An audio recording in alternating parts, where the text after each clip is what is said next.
Hi, my name is Heather Deogracia, and welcome to the second episode of Art Smart.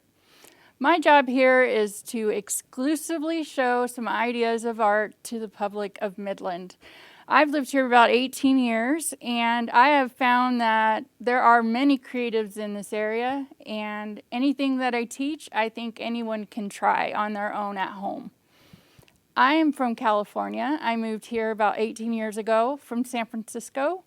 I went to college and I earned a fine arts degree, and I also learned about medical illustration.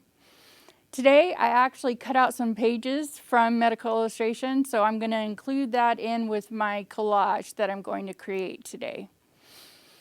The first thing to know about abstract journaling is that this journal is supposed to be a sketchbook that has no words in it. It is just images. So today I found some magazine images that I thought were pretty fun, and I'm going to lay them out, and I hope at home you can cut out a few magazine pages and start doing this with me and send it to our email address at artsmarttelevision@gmail.com. This first image is of lasagna. I love lasagna. It's probably my favorite food of all time. I have probably about 4 or 5 different images of medical illustration, and I will spread that out here. We have the mouth. We have the ear. We have the bottom of a skull,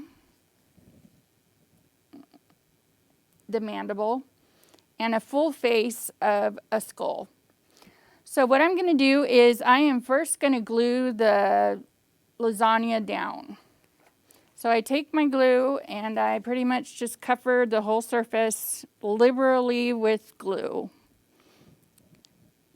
I brought my brush, and all I'm going to do is use the brush to spread the glue around all the way around.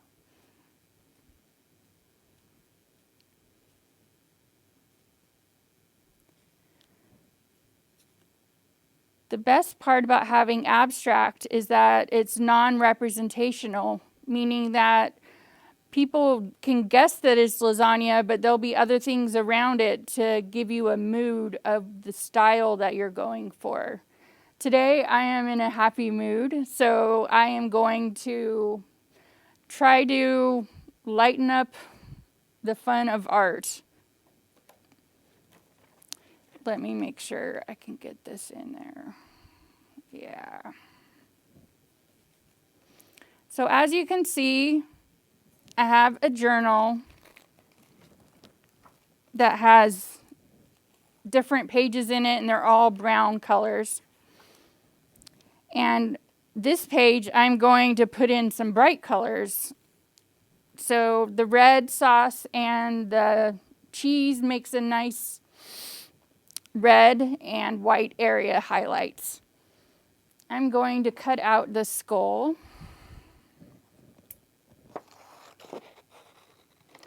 All the way on the edges.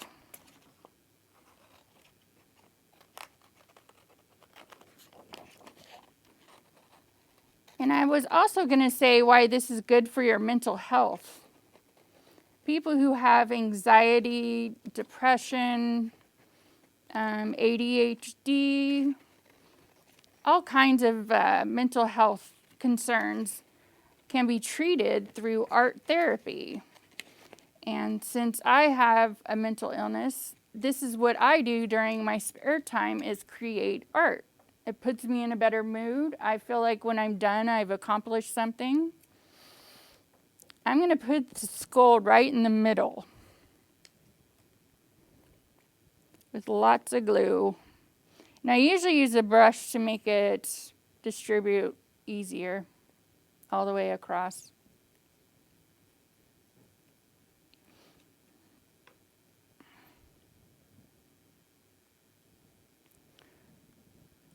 So there we go. I've also heard that eating a good diet also helps with your mental health. So when I have a big piece of lasagna, I'm usually by the end feeling very happy. And I thought the next picture we could use would be this mouth. I thought that was pretty funny. It's good to have a sense of humor while you're doing art. It helps with music as well.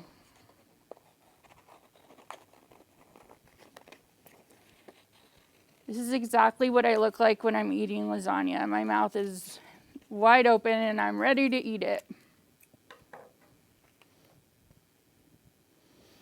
So I'm going to see where this will fit in best. Kind of like it right there. Or I kind of like it as a third option on the side. I think I'm going to put it here. So back again with the glue. And remember, because it's abstract, you don't have to put any words or headlines or anything like that. It's just based on what you think looks good on your paper.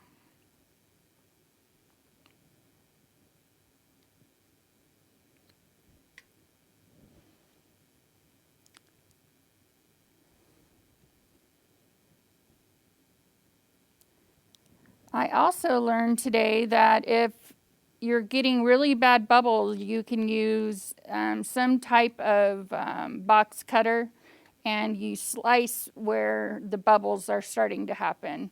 Not everybody uses a box cutter, but I find that it's the most useful with heavy paper. So I have a few more things that I saw in the magazine, and I thought maybe I would just go over it to see if maybe one more piece would fit in my little abstract that I'm doing. This is a pretty cool image with greens and browns. And here's some plant materials, and here's some bottles. But I think I'm going to keep it just like it is. I brought some markers with me. So I think what I'm going to do is mark a few things up and just continue on with enjoying doing art in my daily life.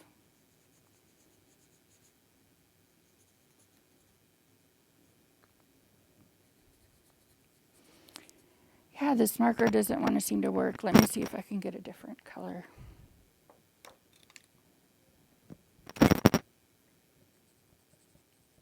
There we go. Put some oranges in his eyeballs, in his nose. I think my glue is too thick. I need to let me dry with a blow dryer, but I don't have one right now. So I'm going to try my best.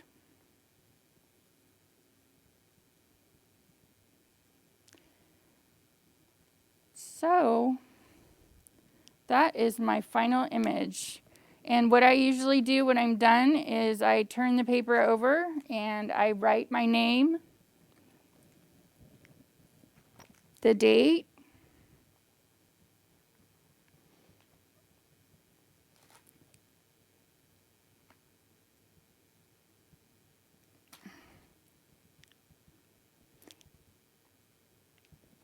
and I think I'm going to name this piece Stuff Your Skull with Pasta.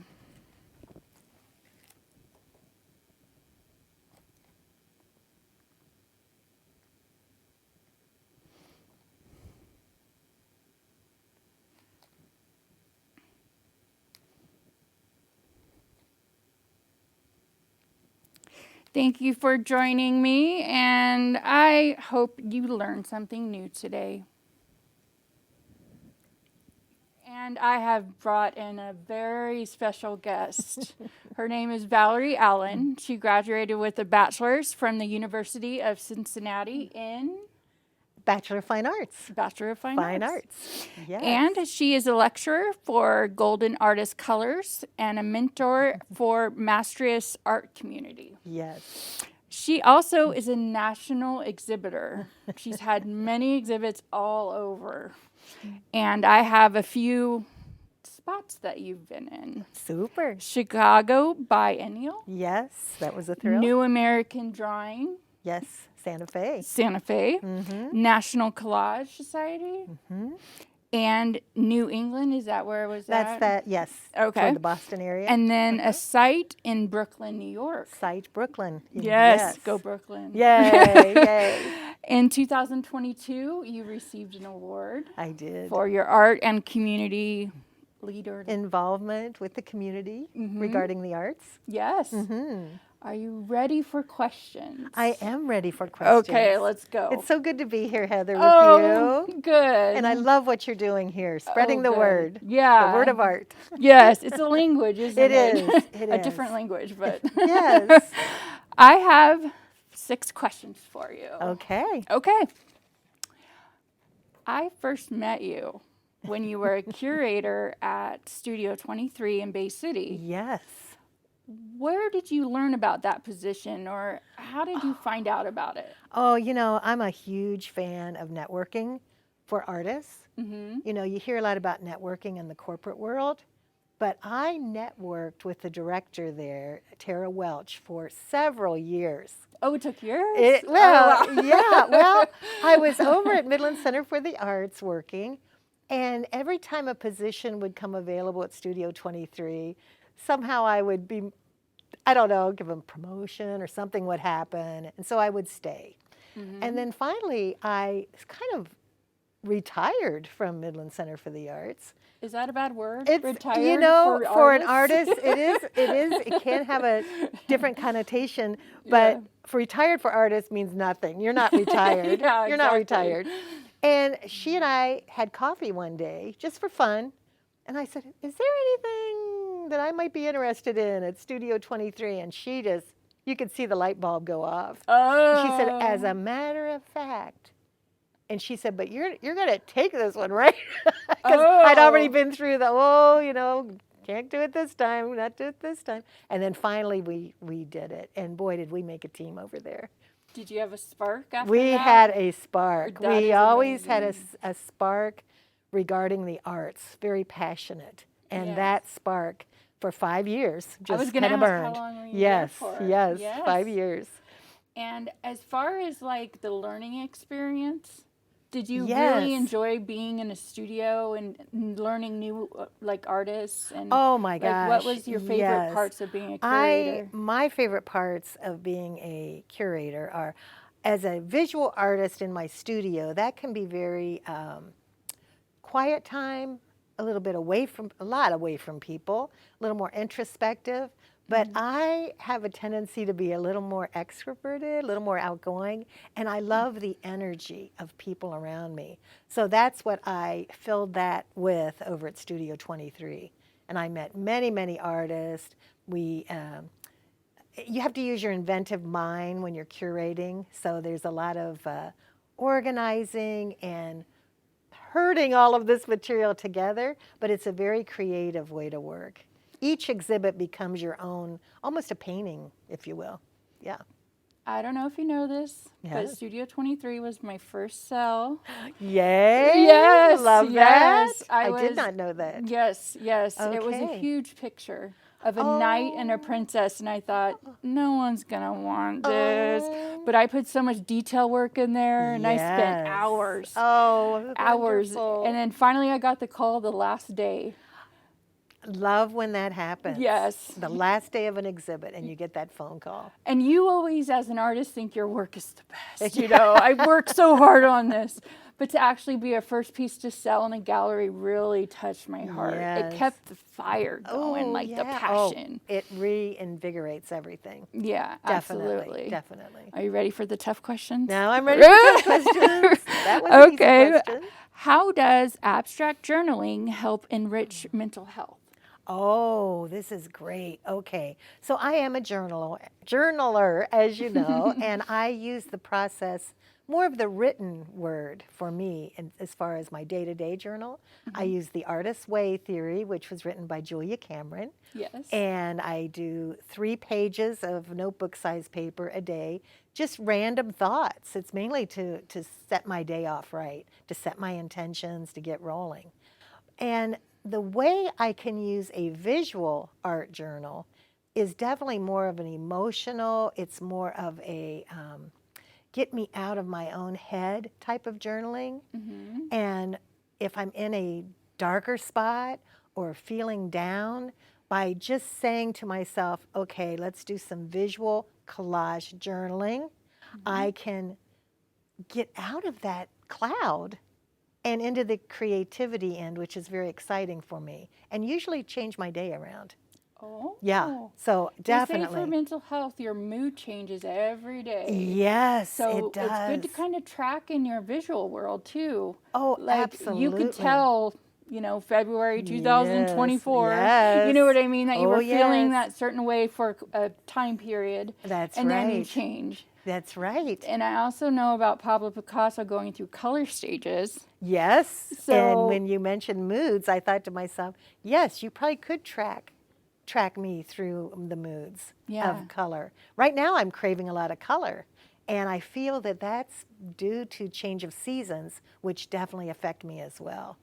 Oh, like seasonal affective disorder. Yes, I believe that cold and gray can really get to you after a while. Michigan weather, what can I say? Yes. So now we're seeing the blossoms and the blooms, and my Birds. colors are becoming lighter, my mark making a little more delicate, a little more free.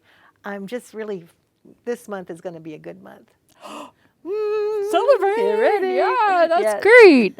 Okay, what are your greatest rewards about being an instructor for abstract art?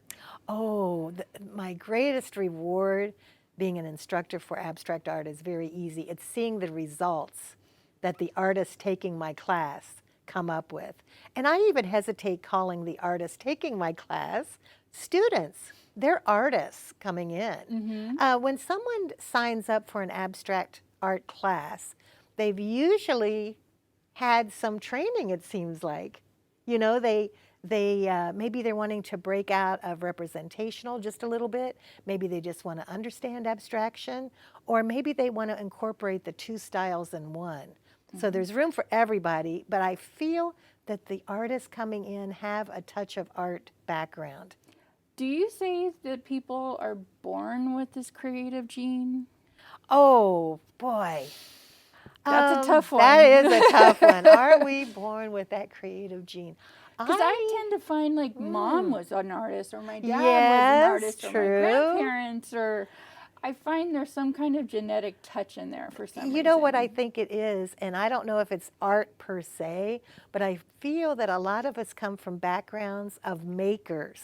Yes. And I'm talking bakers, sewers, machine tool die makers like my dad, people that are working with either visual patterns or formulas. That tends to, even though it sounds rigid, it tends to increase creativity. Right. I Right. really believe that. I've read somewhere, and I don't know if this is an urban myth, but that Frank Lloyd Wright's mother would put up blueprints in his nursery. This could be an urban myth, but I tend to believe it. So I think surrounding your young people, your babies and children with a lot of creative material, a lot of complex patterns and colors is a very important thing to do, because I think that does lead to art. I mean, I'm watching patchwork quilters as I'm growing up. My mother did little contour drawings for her yearbook in high school that was, as a young child I would see on the coffee table, how you keep those around. And then my dad would draw up patents for machinery and that sort of thing. So there's a draftsman quality. Wow. Yeah. I see that in you, actually. You see that, There's a that lot little of bit of composition yes. and yeah, I could see that. Yeah. Oh. What do you think about the future of abstract art and how it will change our perspectives? Well, I believe that you know, we have so many resources now to view art. We didn't have that until fairly recently. You know, we have YouTube, we have, you know, Instagram, huge with imagery.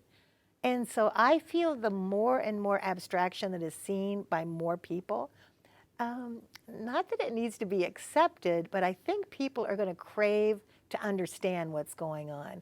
I feel that people are really curious about artists. Do you find that? Yes. They really want to know Your what biography means a lot. Yes, They they want to wanna know, why are you know. different? Yes.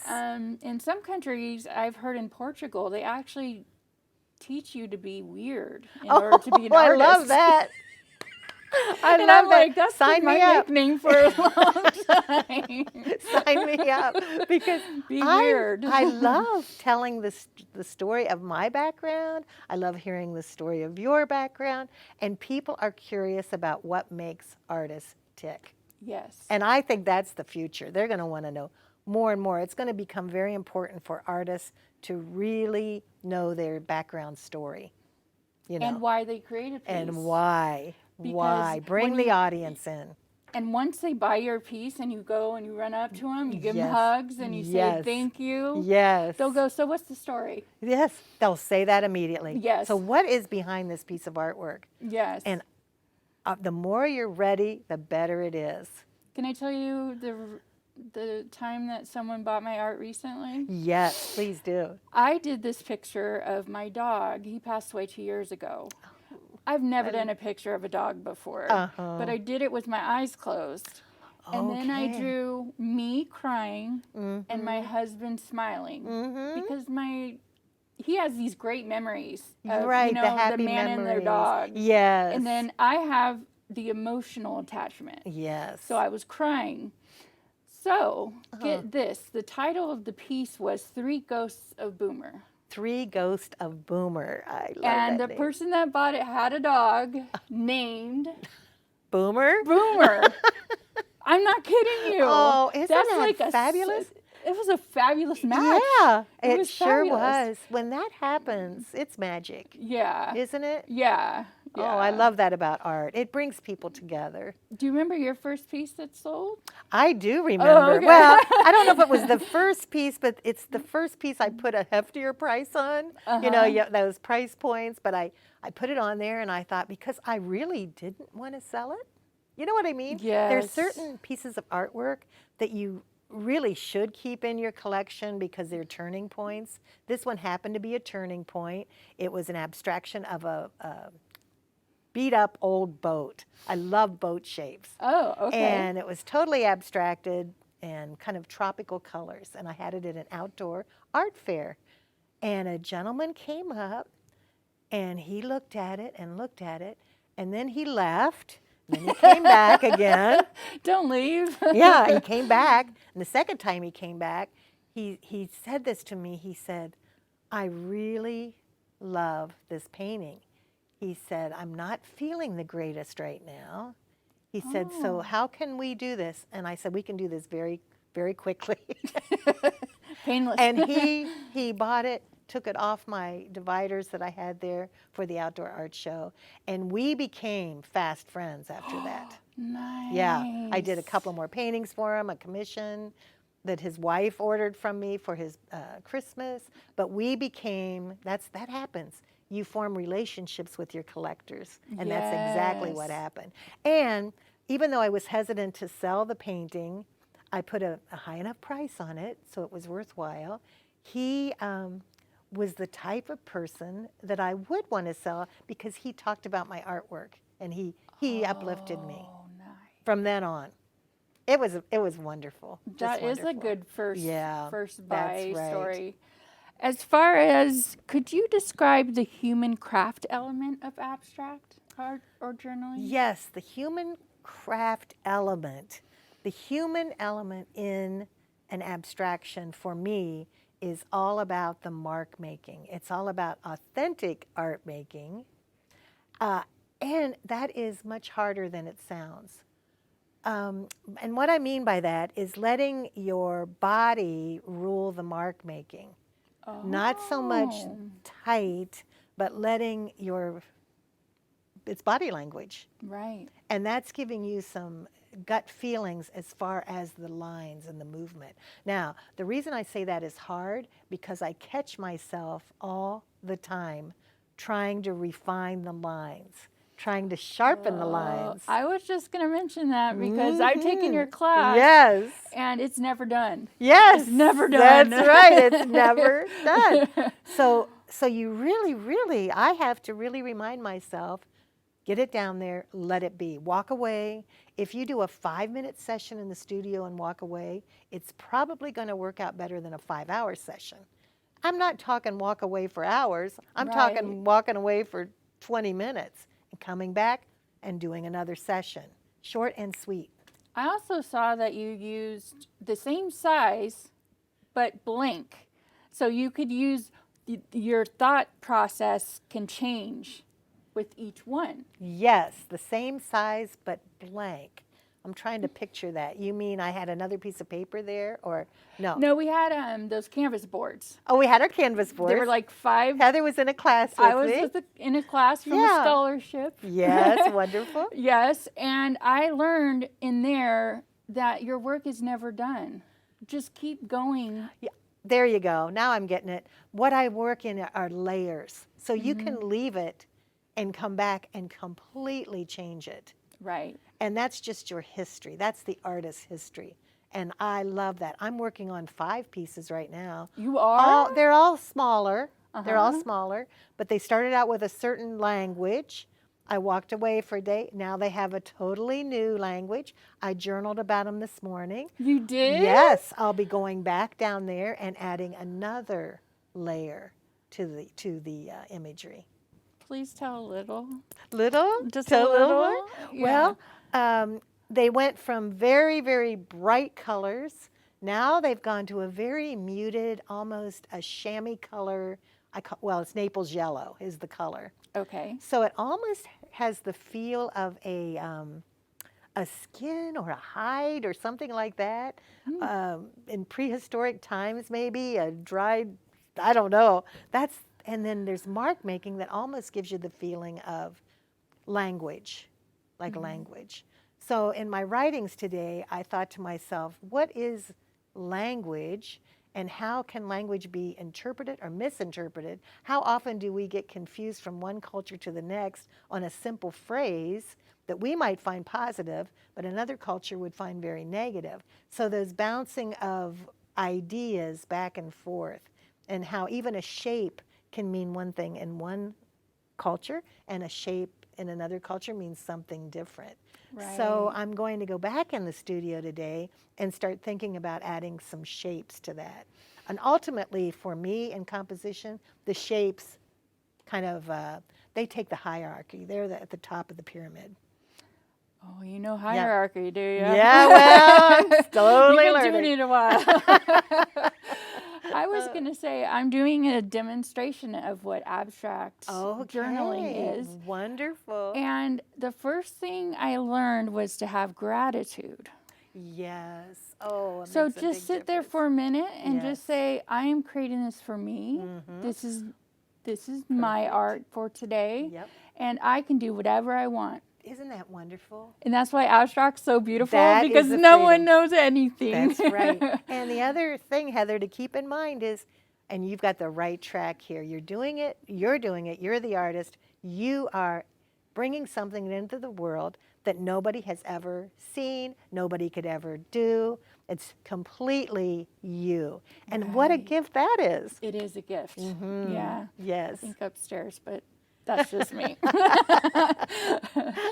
Is there anything you would want the public to know about abstract art? Something you'd like to share, or a quote? Okay. I know, this is a thinker. I saved it quote? for the end for you. Okay, do I have a quote? I'm thinking here. Well, I made my own quote, and my own quote is process. Power is process. Process. The making of the art is the power. That's where the energy happens. So See, power is that's an interesting concept. I've never really thought of process that. is power. Yes. Yeah. So by making and making, I'm becoming stronger and stronger with my art. through the years, and I've been through the years, so it's about time. Yeah, yeah. Well, it's great to see you. Oh, you and too. I hope you keep on teaching abstract to all the people in the world. I will. Thanks for coming by, Val. Thank you, Heather. It's been a pleasure. Appreciate it. It's a pleasure for me too. Today, I am going to teach the characteristics of abstract art. Subjective reality is your imagination, your emotions, and your ideas that you put into each piece is supposed to be non-representational. You can use your own style and technique, such as Cubism, posted here. It's a style, a scene with geometric forms of art. Futurism depicts overlapping forms that capture passing of time. Here is a piece by Marcel Deschamps. Subject matter can be intelligible elements of subject, scene and mood, visual realities. Color and light can show that abstract has a stylized and subjective mood of the scene. Shown here by Edward Munch in his vampire painting. Symbolism uses symbols, metaphor, and allegory to describe the painting. Noticed here is Pablo Picasso, which he went through a blue stage, so he has most of his subject matter painted in blue. Minimalism is the most basic incantations, meaning you use the less amount of art imaging. And for last, we have free expression. It breaks the rules of time and place. Here we have a picture of Vincent van Gogh. My hopes when you watch the show today is how to use journaling and using abstract images. It's a way to escape from everything looking familiar. I have a little email that you can contact me at artsmarttelevision@gmail.com, where you can send your own images in and we can actually put it on the show. We can show Midland can do abstract art. Thanks for watching, and I will talk to you soon.